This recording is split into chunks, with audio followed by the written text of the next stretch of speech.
Oh, cost of living.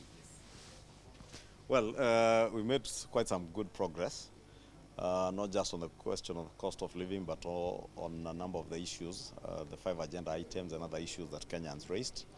We have had very extensive discussions and deliberations on the issues touching on the cost of living and agreed on a number of things, but we have also found need to make further consultations, and that's why we asked for timeout to make further consultations, principally with the National Treasury, and we shall be recalling the Cabinet Secretary in charge of the National Treasury to join us when we reconvene next week on Wednesday, by which time we expect also to have a draft report to consider as we settle on the small issues that we are yet to agree on.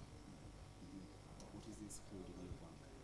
Is it about working out the costs, or what is this that you want to hear from the National Treasury? You see, there are proposals on the table, principally those that touch on taxation, and something like the housing fund, which also falls within that ambit. And it's those issues that we want to engage the National Treasury further on before we are able to make a final determination on the way forward. Excellency, your take on the cost of living, the progress from the Azimio side? It's not my take, it's a committee's take. We have asked for further consultations, as Honorable Kimani Ichungwa said, and we are pretty much on course.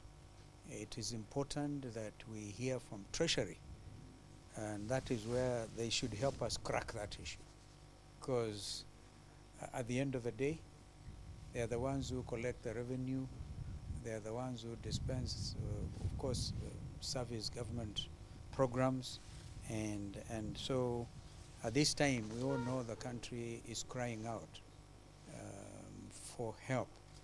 So the cost of living matter, we said we decided to confront it head on. Okay, that's why we have asked for further consultations. Yeah, and it is very normal in discussions of this type, in serious negotiations, for people to say, hey, let's consult our seniors or whatever, as the case may be. Not to say we do not have full mandate. We have full mandate. This is why we are able to tell you that we are convening on Wednesday, the 22nd, for 1 hour with Professor Ndungu, and we hope he can help us crack that issue of the cost of living. Yeah. So when can we expect the report? It must be by when?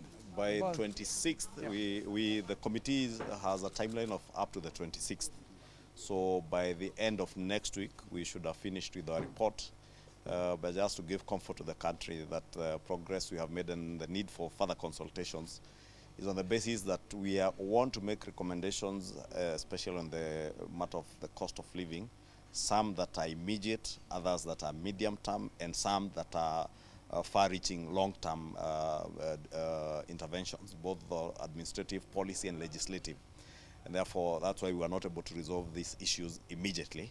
We have agreed on a number of things in the immediate.